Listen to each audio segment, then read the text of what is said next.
We are continuing in Hilchos Megilah וחנוכה, second parak, and I think we're on halacha ches. And it's possible to finish today. We'll see. I guess I should ask: is there any possibility, if let's say we're close to the end, any possibility of going slightly over time, or you have something right after? Not right. All right, we'll see where we are when we get to the time. Okay, so we are at ches. Ein kohen b'tzibur b'Megillah ha'ksuvim ben ksuvim. So we did the halacha right before this was the kavod ha'tzibur type restrictions on how you read it. Now it is we don't read in the tzibur in a Megillah that's ksuvim ben ksuvim. So you know that is? Yeah, it's like mixed, like it's not mixed, like part of a bigger statement. Yeah, kind of like Treyasar. Yeah. Right, like where all 12 of them are in one scroll. So the imkara lo yata, and if you read, he's not yotze. Ela im kain haisa yisera al sha'ar hayarios o chatzera, unless the Megillah's Esther portion was larger or smaller than the parchment of the other sections. Kidei sheyihi la heker, so there should be a heker. This is an interesting thing. Aval yachid koribad, but an individual may read it. Vafilu ina chaser v'lo yisera, even if it's not smaller or bigger. That's very strange, right? Because he starts it off making it sound like it's just a tzibur thing, but the fact that it's ma'akev, that's really. It sounds strange, and then the fact that it's not a defect in the ch-sוף Megillah, right? Right, just so you have a heker, and that it's good for an individual. It's not like it's Yeah. Also, like, is there even like what's the mechanism to have a separate like thing for tzibur, like a separate market thing? Yeah, I don't even know. I feel like this is one of these sugyas that like appears as a detail in the codified things, but if you like looked into it, it would like reveal some sort of underlying grand structure, conceptually of Megillah.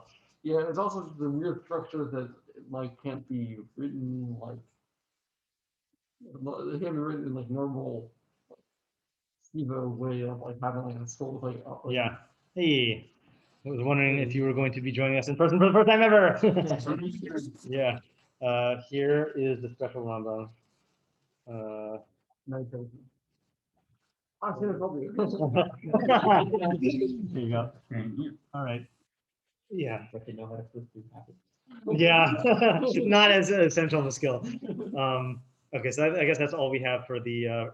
We're just marveling at halacha ches of the but I think that's it, right? I don't think we're going to get anywhere by. We get like wildly speculative. Yeah, I was going to say this is one where like you would really need a wild speculation. Yeah. No, like the thing that Miguel has to be like a little bigger. No. Well, it can be. Well, it can be super nothing. Yeah. Okay. Tes. We get to use something special here.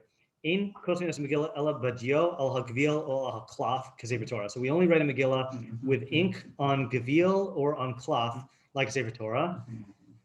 And someone asked me, what does gavil look like? Yeah, so we have here. Actually, we should probably read the definitions on the left first. So gavil. You guys are probably doing this in Safras or whoever. I don't know who's in Safras. Or are you only talking about the writing? Well, we're not talking about how you make the. Okay, fine. Yeah. You just buy. Yeah. We're talking about more practical. Okay, fine. So left side, hagavil shlosha oros hain. So there are 3 skins, leathers. Skins, I guess. Gavil, cloth, and then one of the best Aramaic words ever, or Hebrew loan words, duchsustus, platu. Or mu'ubad nikra gavil. So leather that has been worked or tanned, I guess, is called gavil. But you can divide the gavil into 2 skins. The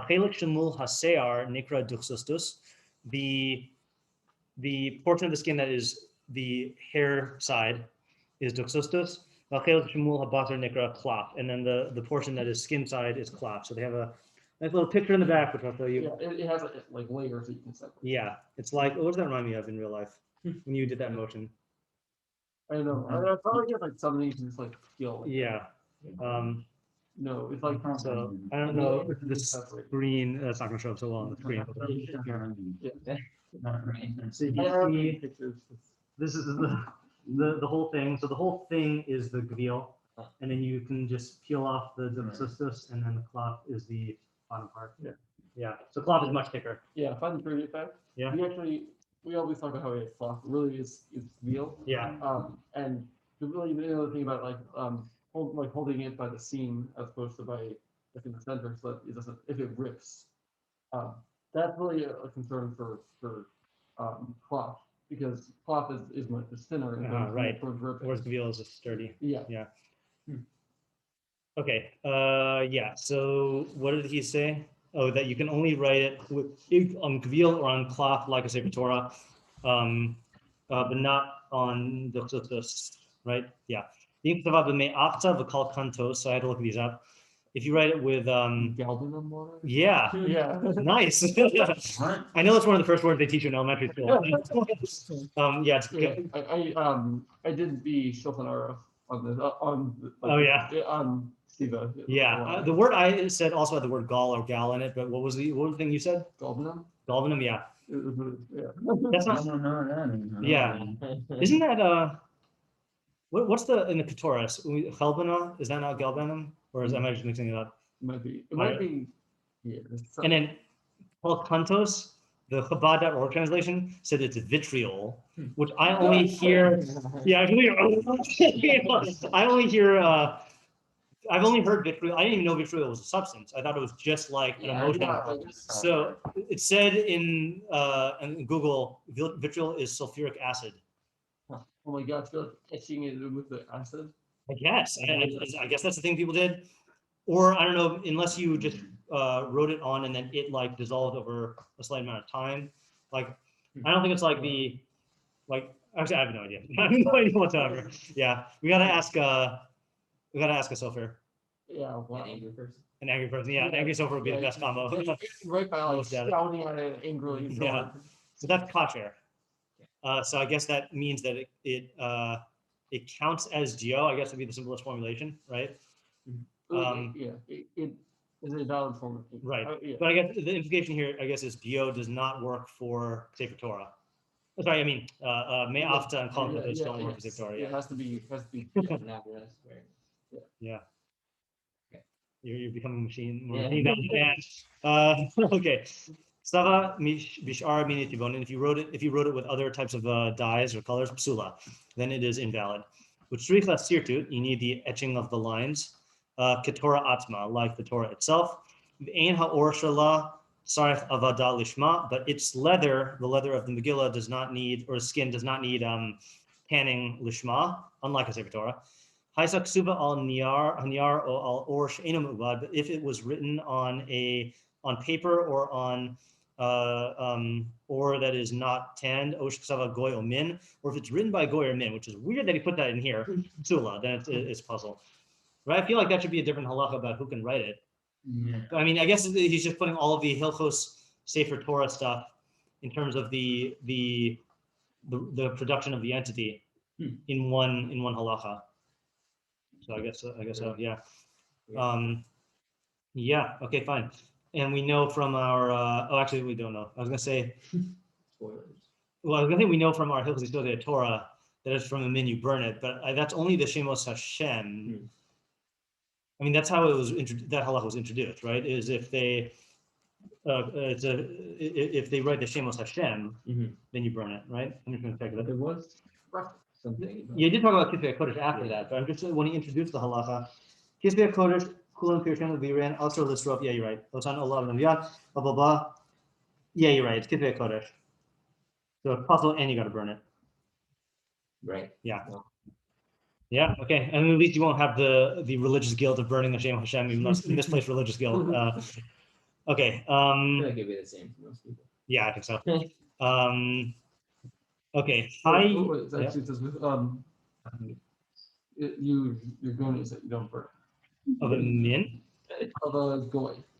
Yeah, I'm saying min now. Yeah, I'm saying. Yeah, go you don't burn. Yeah. You go writes Kisvei Kodesh. Yeah. And I'm saying, Buffalo, you're going to say. Right, but if the min writes the Megillah, then you would burn it. I think so. Yeah. Okay. How you burn it with the Shemos Hashem. Oh, you can't do that. Oh no. Yeah. You have to write a Shem Hashem in there. You have to get the min to write a Shemos Hashem. Yeah. Yeah, I'm not interested in these footnotes unless anyone feels the need on this long me'afta one. I'm just not so passionate about me'afta these days. All right, how about otiot metushtashos o mekoraos? Mekoraos. So if there are letters that are, I think, like smudged or torn. That's such a good word. Mishloach, yeah. Yeah, for like a smudge. Yeah. Yeah. That's an idea. Yeah. Im rishuma nicker, if their I think that's if their impression is discernible. So I feel like that means you could see where it was, like the imprint on the parchment. Like if you imagine a letter that's been sitting there for a while and then like part of it gets smudged off, you can probably still see like a discoloration. That's the shape of the thing. Even if it was torn. Yeah. Filahayu ruba, even if it was the majority posture. Now, does that mean if it's the majority of the letters in the thing or the majority of the torn letter? I think the majority of the letters. Yeah. I feel like the majority of the letter makes sense in terms of, I feel like if you were going to say it's the majority of the letters are that way, what are you supposed to do? Like count up all the letters? Yeah, I think it would say like you indicate that's like the Megillah. Like you say. Yeah. Well, the reason I was saying a word is because, like, I know it's missing the words that you got to say. So can we read the rest? In Rishon and Nicker, and if their impression is not discernible, im haya ruba shalem kshera. If the majority of it was intact, then it's kasher v'im lav psula, and if not, then it's puzzle. So you're saying the fact that that seems to be talking about the so if I think when you say the im haya ruba shalem, it means like the majority of yeah. So in other words, so if the majority, if the majority of the letter, sorry, if the impression of the letter is discernible, then sorry. If the impression of the letter is discernible, then even if the majority of it is rubbed out, then it's kosher. But if I'm tracking and saying what I'm saying. Oh, the majority of the letters in Megillah. Yeah, if you look at the second half, it says if it's not nicker, then if most of them are shelling, most of it is shelling, which I guess that's definitely the Megillah. Because right, that's true. Yeah, okay, that makes sense. Yeah, I agree. And then this is the weirdest one. Ishmit ba hasofer osios opsukim ukran hakor al peh yatsa. What? Didn't we just make a whole video about how you can't read it al peh? Yep. So if it was a what halakha was that? Do you remember? Al peh? Oh. It was in the Loados case, right? Well, just factually, there is a difference. Like this is talking about if a specific part of, like in one sentence or something. Yeah, right. But it's right. The weird thing. I just want to compare it to the way he said the al peh halacha originally. If we can find it. I have a theory about this, but it might be from Nicker. Oh, Dalet. Gimel. Hakore, I'll start with Gimel. Hakore es Megillah al peh lo yasi de so yeah, right. And then he brings it up later when he's talking about translating it, right? Is that what you're looking at? Yeah. So just to frame the question, sounds like he's saying if you had a perfectly written Megillah and you read it al peh, then it would not be yotze. But here he's saying if there, let's say like there are multiple psukim missing, and you read those psukim al peh, then you are yotze, right? Yeah. So on the surface, it sounds like a contradiction because it seems like kriya al peh in general is just not you're not going to be yotze. And it's also weird. I mean, side question is like, how is this a kasher Megillah? Like lacking psukim, you know? Like that's a pretty big deficiency. Yeah, what were we gonna say? Yeah, I think my theory is you're doing like the proper job of clear for this Megillah because you're reading the Megillah as far as it's written, and then you're not skipping psukim just because it's the Megillah is deficient, but you're reading, you're saying what the actual text of the Megillah is supposed to say. Yeah, it's still weird though, because is that, I mean, in what sense is it a kriya? Well, I mean- let's say you're reading a book Yeah, and the book is missing a word. yeah, So you let's say when you're reading it, you like pause because you're like, what's going on? And then then you read the sentence and in your mind you insert that word. right. But you'd still say you're reading the book. Yeah. I mean, I hear the category. I just think it's, I'm still So I doesn't. interpret it like slightly differently, like, I don't know how you would say, like, when you write, read a sentence that has missing a word or something, when you have to read it, you don't even realize that you just insert a word. Right. in. Your mind like fills in the gaps. Yeah. Yeah. So like, from a shiur, as long as it's like a chavurah, you didn't from the shiur itself, like not completely showing, not considered like off track. Right. Because you're still reading it, you're just showing. So can we contrast that with Targum when you're translating it, right? Like let's say the Megillah is written in Hebrew, and then you're translating it into Aramaic for someone. But so we're saying that that's not a kriya, right? We should read that halakha again, halakha dalet. Haitzak Suva Targum, Oblashon Acheret Milashon Goyim Lo Yata Dekavata B'Kriyata Ela Hamaki Orta Halashon Bilvad. So that if it's written in Aramaic or in any other language, then the only one who could be yote is if they understand it. V'hu shetiye k'tuva b'ksav ot halashon. That's if it's written in that ksav. Aval im haitzak Suva b'ksav Ivri. But if it's written in Hebrew, ukra aramis arami, and then you read it in Aramaic to an Aramean, Lo Yata Shnim Sodeh Kor Alpek. You're reading Alpek. B'kemich Lo Yata Hakore Yidei Chavasa Lo Yata Hashomei Mimeno. So it sounds like so in other words, there, I mean, would you not also call that reading? No, that's filling in the gaps. Yeah, I know it's not filling in the gaps, but like in a sense, I mean, if I had to compare both, yeah, I mean, I hear what you're saying.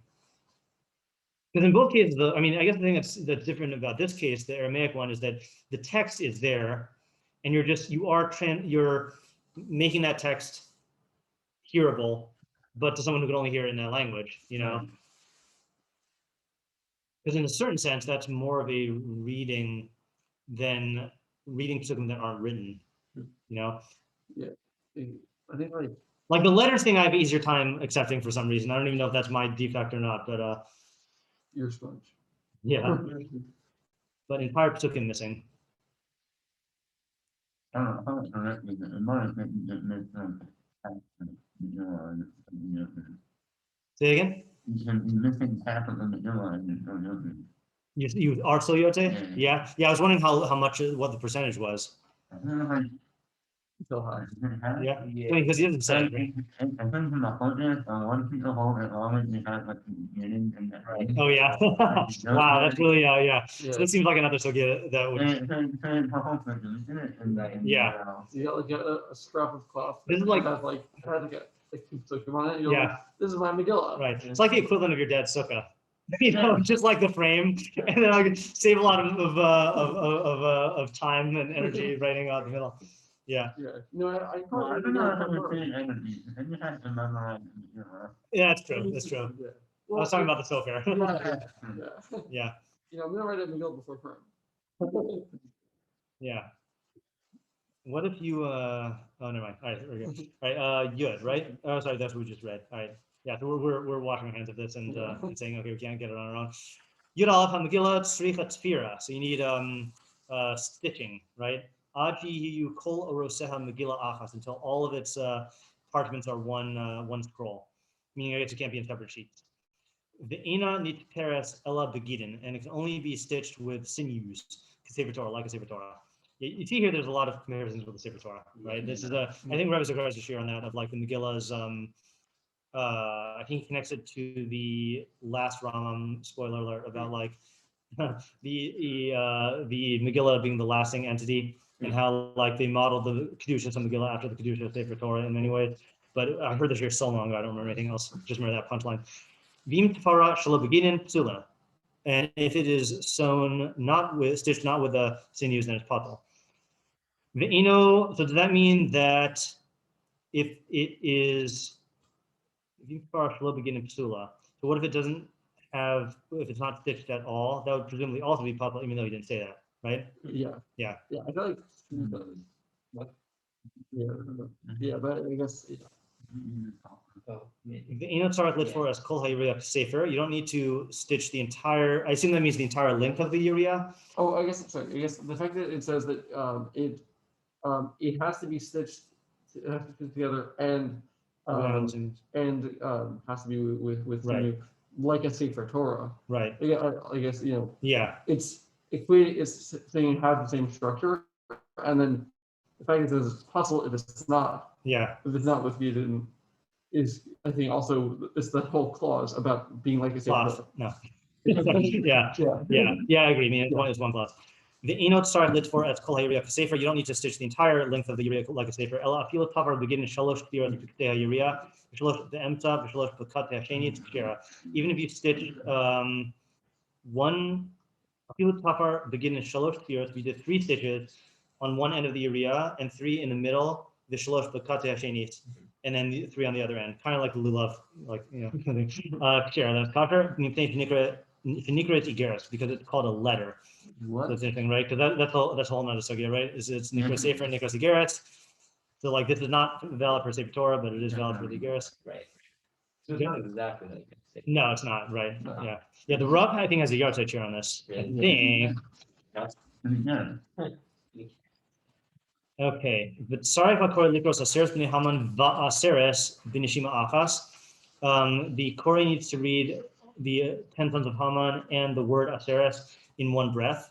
In order to make known to the people that all of them were hanged and killed as one.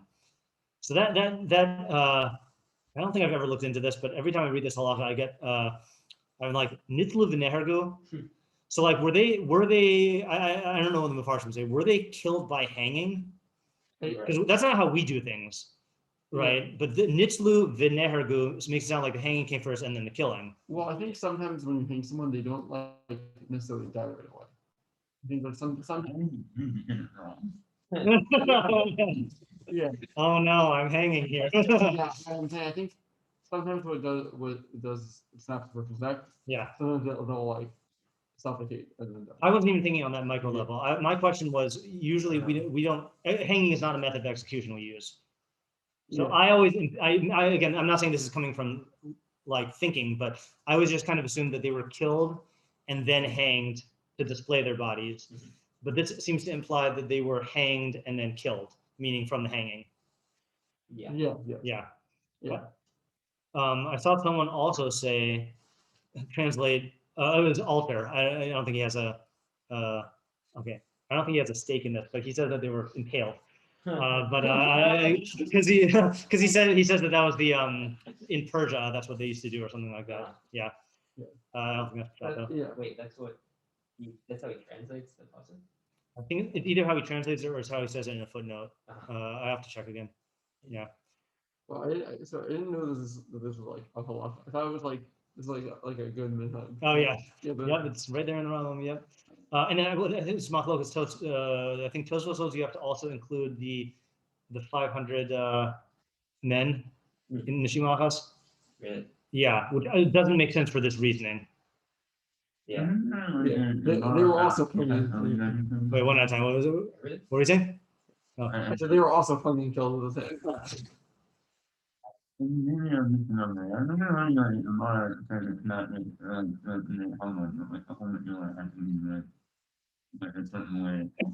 Achas. Yeah. Oh yeah. I mean, did we read halach in the Rambam that you can pause kedei ligmaras kula? I thought so. Yeah. I mean, I'm not saying that disproves the fact that the Gemara says it, but I'm not aware of that. Then he says minhag. Now this is the part with the minhag. I guess minhag kol Yisrael shakore es Megillah kore upochet ki igeres. The custom in all of Yisrael is that the reader of the Megillah reads it and spreads it like a letter. Because sheyigmar, when he finishes it, choser v'korcha kula umavarech. Then he goes back and wraps the entire thing and then makes the bracha. Meaning, I guess, as opposed to making the bracha before wrapping it, or just making the bracha and ending, and the wrapping not being part of the minhag. Really? Whether to when? Oh, really? This minhag? I've never seen anyone not do it, but And when you want to do it, Mikra and Chaim Moses was very unhappy, and they had like a week-long counting match with everyone. wow. What's the reason to like? Did they have? Where was More convenient? I don't know. That's kind of how Oh, Strange. Yeah, but I feel like you don't undermine the minhag Yisrael because it's more convenient. Well, if it's tifah the tzibur thing, then I I think mean, that's what they thought. I don't know. yeah, I strange. just remember there was a big counting match. Yeah. Deeper Shalom to MS was not in the room at that time. All right. Okay, now we get to the other mitzvos. Woo! Oh, and I did check the Bahag. He only holds those one mitzvah on. I mean, like, for him, that's really good. It's just Mikra Megilah. That's the only one that counts. Yeah, but he's unless he calls it something else that I missed it in the search, but it's only Mikra Megilah. And there's not Mrs. Apollo on purpose. Okay, Shnei Hayamim Ha'elu, these 2 days, Shehem Arba'a Asar v'Chamisha Asar, which are the 14th and 15th, Asurim b'Sefet v'Tanis, L'chol Adam b'Chol Makom. So they are asur in eulogizing and fasting for every person in every place. Bein livnei krachim, bein shehem osim chamisha asar bilvad, bein livnei ayaros, shehem osim arba asar bilvad. Whether for the members of the citizens of walled cities who only do it on the 15th, or the unwalled city people who only do it on the 14th. Yeah. It's like a grammatical question. What's the difference between hesped and sefed? One's with a hey. I don't know. Yeah, I don't know. Because you all say the hesped beside it. Yeah, I'm not sure. Huh. Yeah, Oh. I doubt there is a difference. Yeah, I doubt there's a difference. I'm not sure. Okay. So that's an interesting phenomenon also, that even though all the mitzvos are allocated to the day that's appropriate to you, then both of them have the status of being hesped v'tanis. Oh, fine. Yeah, but Adar Rishon, Kasher, Adar Hasheni. So that's also weird, Yeah. right? That they're Adar Rishon like Adar Sheni. Yeah. Why would that be? Right, because you're not Yosef. Zero You're Shabbat. Yosef, you read. Yeah, Others, right. It's nothing. I mean, Adar Rishon. Yeah. I mean, other than this, yeah. Yeah. You said Gzer Shava. My mind heard low plug, which is why I looked like I agreed. I was like, oh, maybe. Yeah. That's I all was I like, a little bit confused because it didn't make any sense. Yeah. Yeah, I mean, I could see there being a thing because of that case you mentioned before of like that sometimes you would do the Ibor Shana after after the Megillah was already read and you have to do it over again. I could see this being a type of a low plug thing because it's uncertain when the Ibor Shana is going to happen, but I don't know.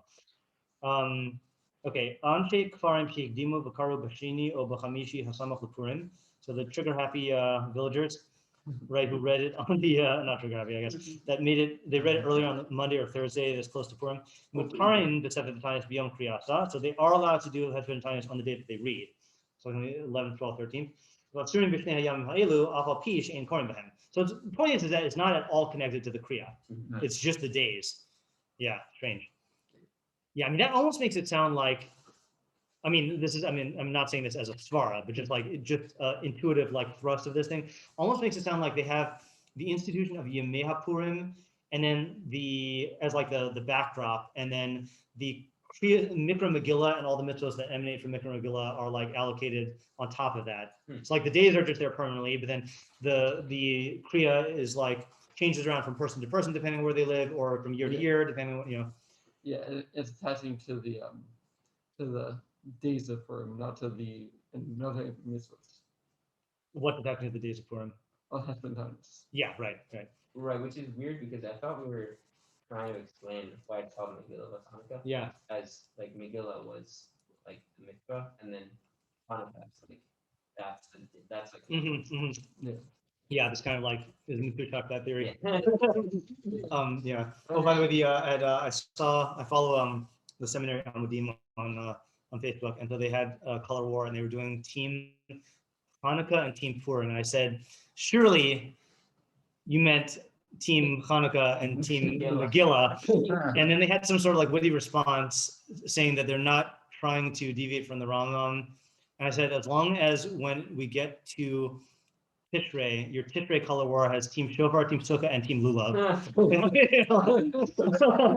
Yeah. Okay. Mitzvos Yom Arba Asar Livnei Kfarim Va'yaros. So the day of the 14th for the villagers and the unwalled cities. Yom Chamisha Asar Livnei Krachim, and the day of the 15th for the walled cities people. Liosam Ymei mishteh v'simcha. So the mitzvah. See, it sounds like he's talking about the days, right? Now. But it's also only now he's talking about the particular day for you. Like it's not saying. Yeah, that's true. That's true. Right. Yeah, and this is only going to apply to the udder that's being kept, Right. By the Megillah. So, but he is putting in terms of the day. Yeah. Yeah, it's the lihi yosam is to make them Ymei mishteh v'simcha, days of how do you like to translate mishteh? Party. Yeah, I feel like drinking party though is the best way because it comes from like that. Yeah, and simcha and rejoicing. Mishloach manos l'reim, and sending of gifts to friends or portions to comrades, right? Matanos l'avyonim, and gifts to the impoverished. So is that part of the definition of the day? Yeah, sounds like it, right? Sounds like you may mishteh v'simcha, and you may mishloach manos l'reim and matanos l'avyonim, meaning that this is all part of that sentence of the yom. The yom of this is to be days of feasting, rejoicing, giving gifts, and sending. So those two mitzvos are really just there to characterize like to create a certain atmosphere. Yeah. I don't know if we can infer from here, from that. I mean, it's definitely accompanying the character of or it's definitely the address is the character of the day, not the kriya, right? Yeah. Yeah, this is another thing also that like I've taken up a couple years ago, but I don't think I finished the sugya, is like how Purim was initially practiced, and then when it was like finalized, in the Megillah itself, and then the Gemaras about the different stages of like the establishing of Purim. It's like not clear, like there were different attempts made, like the whole thing about like Mordechai wanting to do it in Isser Malacha, institute Isser Malacha, and like that didn't stick, and a bunch of stuff like that. Yeah. Matanos l'dalim, not matanos l'dalim. The what? Not matanos l'dalim. Yes. Yeah. Of course, it didn't work. Simple things. Amru chachamim. What? Wait, did I skip something? Oh. Right. Umutar basiyat malacha ve'alfa pichin in roy lasas malacha. So it's permissible to do work on it. Nevertheless, it's not proper to do work on it. Amru chachamim kol osed malacha b'yom Purim ino rosim and bracha. So this is again only your yom, right? Your yom that you're celebrating. The chachamim say anyone who does malacha on the day of Purim will not see a sign of bracha from it. Yeah. Why is he? Yeah. Why is he saying that? Like he already said it's not right to do it. Yeah. Why is he saying that? Well, I think I don't know what it means. Yeah. I mean, I always just assumed it meant that like, you're not, since you're not focusing all of your time and energy on the inyan of the day and like the kriya and the mitzvos, then like you're removing yourself from the hashgacha, from like this opportunity, I don't think it means, I think it's hyperbole, rosim bracha la'olam, like let's say let's say your job is like saving orphans. It doesn't mean like, oh, all orphans are going to die. Like, it means that like you're missing out on the bracha that comes from focusing on Purim, as opposed to, let's say, I'm gonna predict that this is true. I have no idea if it's true. On Erev Pesach, right? There's places that are accustomed to do malacha. Right. No, but that's not the best thing to look. Do you know what he says about Tisha B'Av? Does he say the same, rosim and bracha also? So that's one where like it's virtuous to not do work, I think. Let me see. What's the idea on Erev Pesach? What? Yeah, I think it's actually Erev Yom Tovim in general, right? I think we typically are based on the girl on that tomorrow. Really? Oh yeah, That's the certain place. I don't remember. Yeah. I don't know the other one. I don't know. The wrong has it if you go Yeah.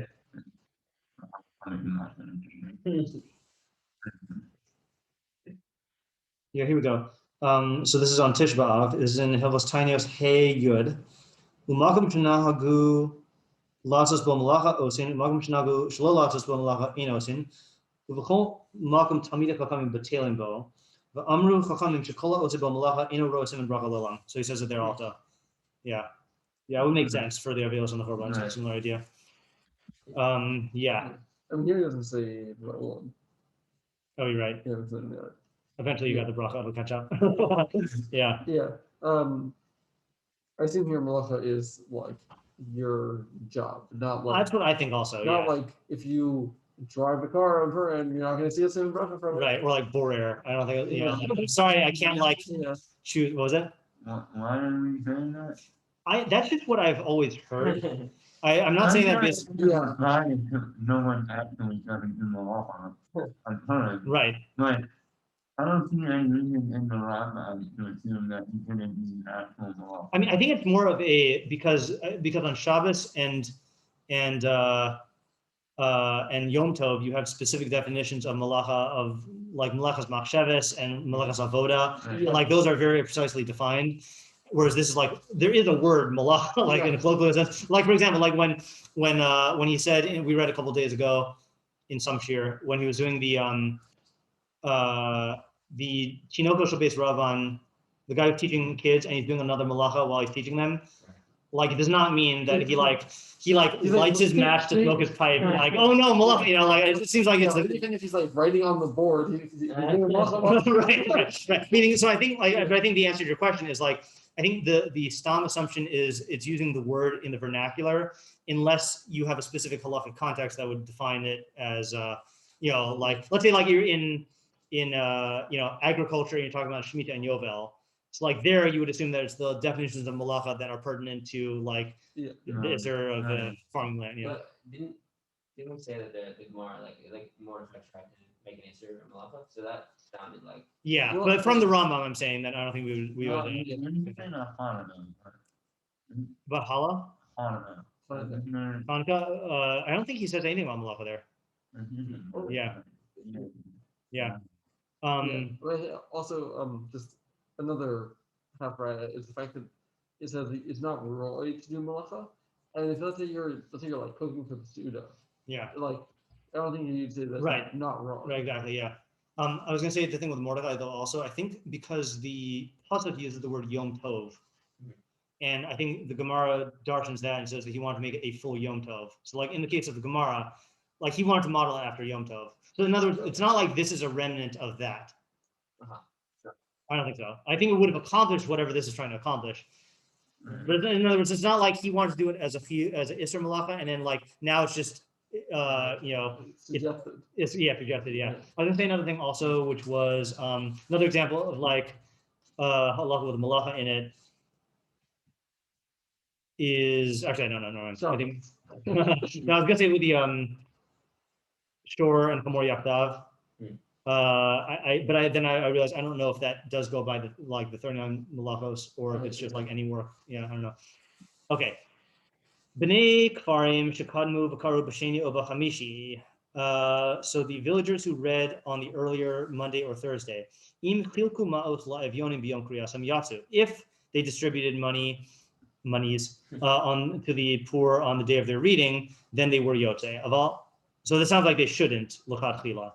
Yeah. It sounds like they should do it all the mitzvahs on their day. Yeah, I think also the previous halacha also indicated that because it said it's mitzvahs about are livni kfarim be'eros. Right. Yeah. But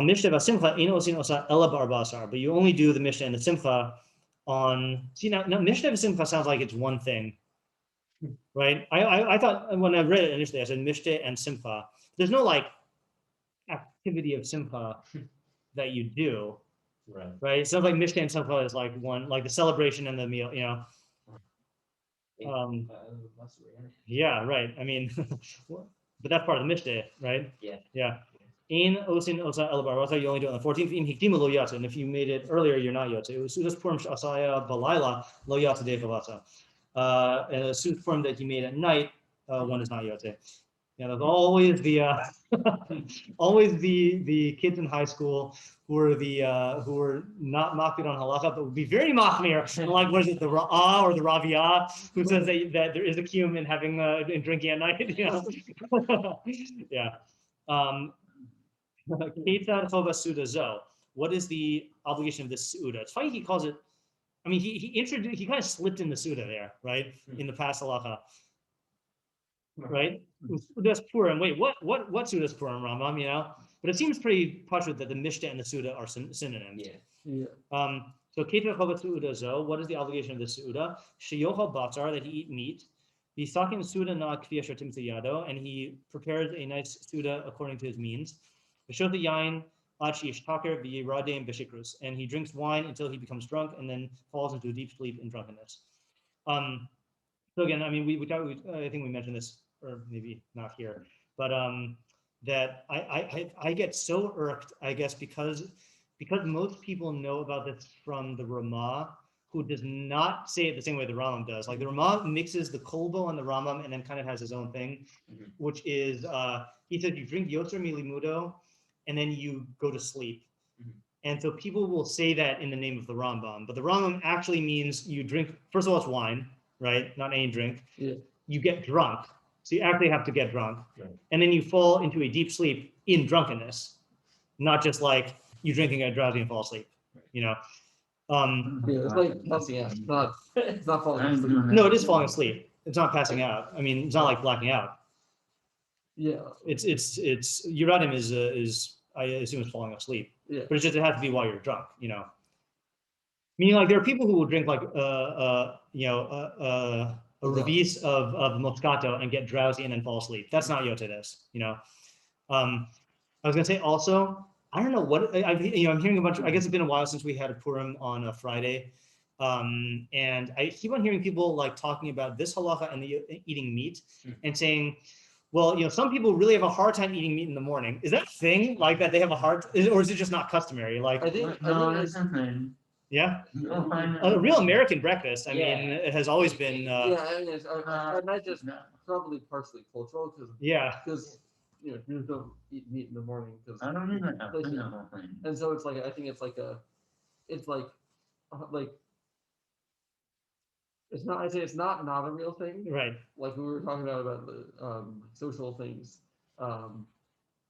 It's like kind of like a reality based on Like, societal right, norms. right. I ask someone randomly when it's not fun, and they think it means that you have to keep going for questions. Right, no, I'm not challenging the fact that it's.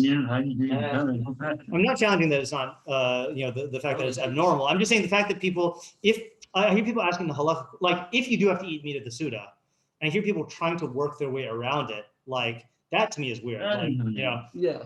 And like asking, like, is it mutter to have it, like there's a shita reliant to have a dairy Suda? Like, it's just, I mean, again, I have never looked into this sugya of why you have to eat meat. I always assume it's just because of simcha, you know. Yeah.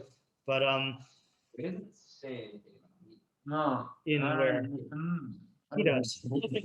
Yeah, that's what started the discussion. Yeah. In my Shana Aleph at Migdal, for Rosh Chodesh Hadar, we Yeah. had it was like a v'nahapofu, like days of meals. So Yeah.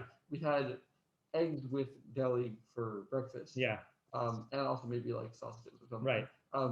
And it was like really good, and I really enjoyed it. But like and like it's something I was like, oh, I would do that again sometime. But I just like never have, because I felt like a resistance to do it. I know. I don't know. I mean, I got over this one, like, you know, before, like now I'm doing intermittent fasting, but like the last 3 years, I would have meat in the morning and just not have lunch, and just fills me through the whole day. Meat and eggs. Yeah. Yeah. Okay. Anyway, I don't have breakfast anymore. So. I'm just saying I'm more in line with halakha.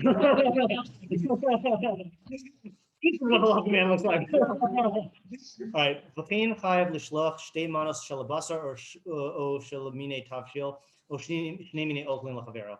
Right. This is another misconception. This one's the bigger one, right? Is that people think you have to give 2 brachos, right? That somehow that misconception got in there, but it says you're also chayav to send 2 portions of meat. So 1 bracha. Shel minei tavshil or shnei minei ochlin, or 2 types of cooked food or 2 types of food. it's from the Rambam. This is like in descending order of preference, right? It sounds like the meat would be like the most chashuv, and then tavshil, and then ochlin, just stam ochlin. L'chavero shnema mishloach manos ish l'reihu, as it says, sending portions each man to his friend. Shtei manos la'adam echad. So manos plural, adam echad is one person, or ish is adam echad. And the more one sends to friends, then the more praiseworthy. V'im ein lo, and if he doesn't have, machlif im chavero, he switches with his friend. Zeh sholech lezeh seudaso, v'zeh sholech lezeh seudaso. This one sends his suited to him, and this one sends his suited to him. K'dei l'kaim u'mishloach manos ish l'reihu, in order to fulfill sending of portions each to his friend. Yeah. The case of switching. Yeah, that's what it sounds like, because you clearly have enough for one exchange. Yeah. But I think it also, do you get the vibe from here that the it sounds like it, right? Yeah. Like, it sounds like you shouldn't be like doing like, okay, like dairy stuff, like dairy things. Yeah, like candy or like dairy things, like not in real food. Right, meal foods, yeah. I was gonna say also.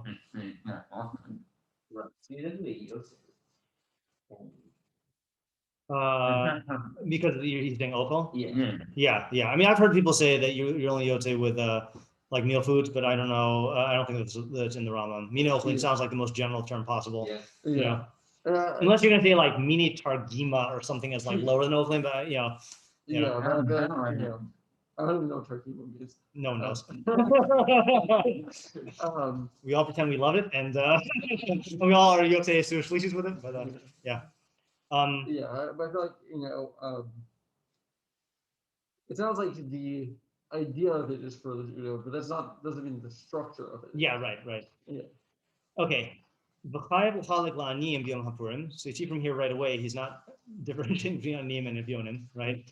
I thought you said Yom Purim. I was like, yeah, one is obligated to distribute to the poor on the day of Purim. It's funny he says lachalek. Is that like, one of you uses that by Hilchos stock? I can check later.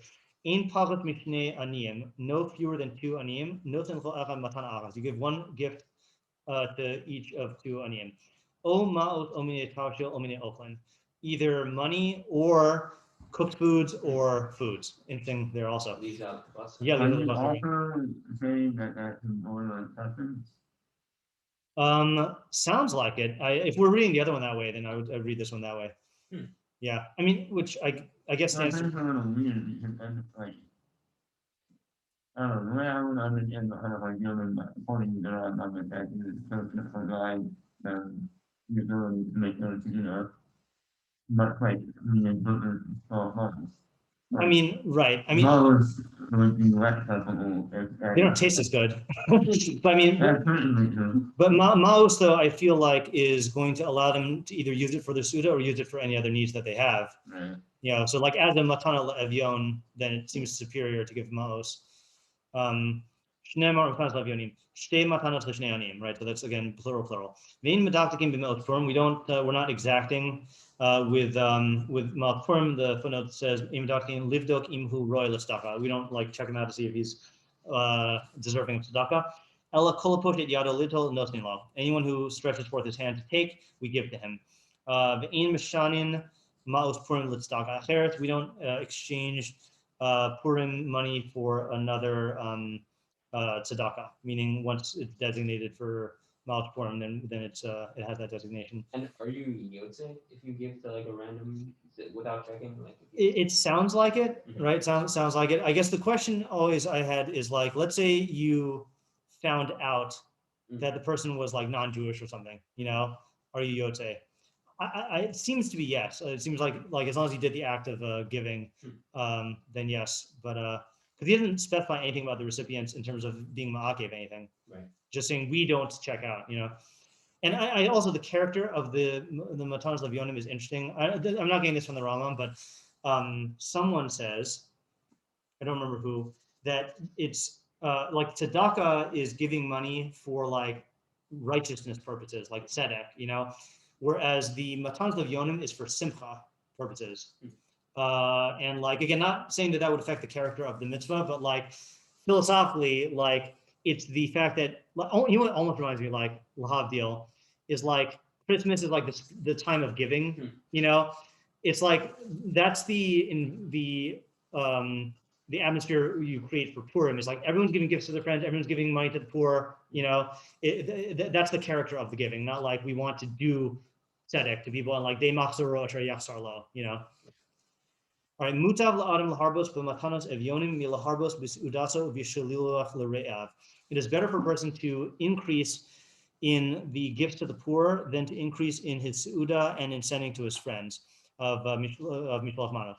She'ein sham simcha gedola u'mufo'ara ela lasameach lev aniyim v'yisomim v'almanos v'gerim. There's no greater or more glorious simcha than to bring joy to the hearts of the poor, the orphans, the widows, and the converts or the strangers. One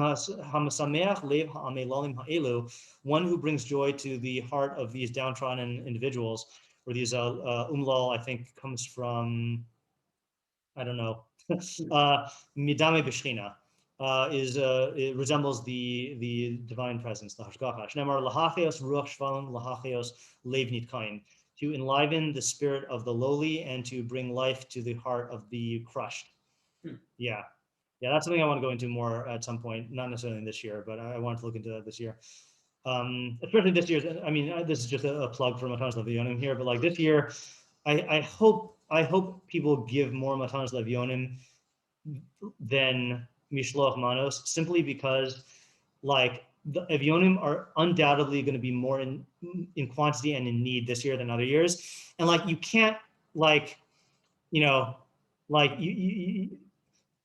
Purim is going to be less of everyone going to everyone's house this year anyway. So like this is a good opportunity to like give more to matanos levionim than one usually does. Then final halacha, all books of the prophets and the writings in the future will be negated, abolished in the time of Mashiach, except for Megillah Esther. It will last like the 5 books of Torah, and like the laws of Torah, which are not batal forever. And by the way, the side footnote I think is important. So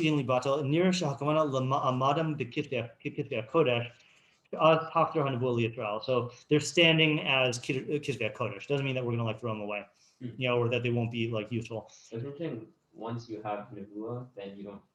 Then they lose their. Yeah, that I don't know where he's getting from. Yeah, I don't know where that's from at all.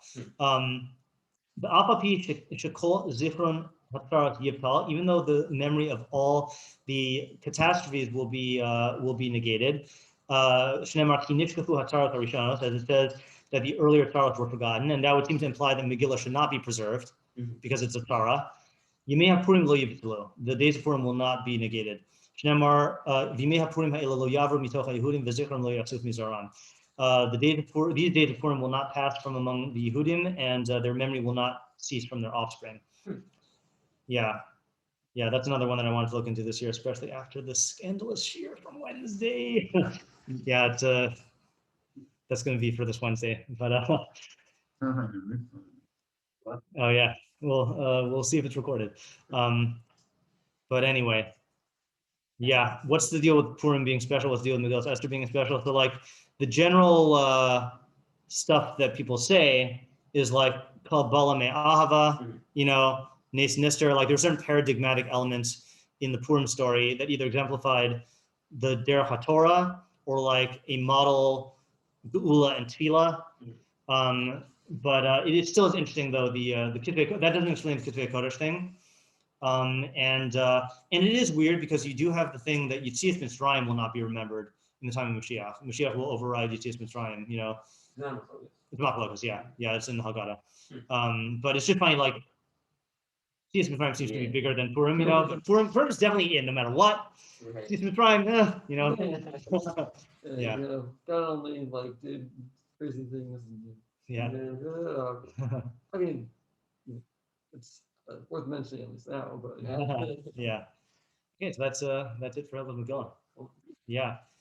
Okay, I'm gonna stop this here. So flight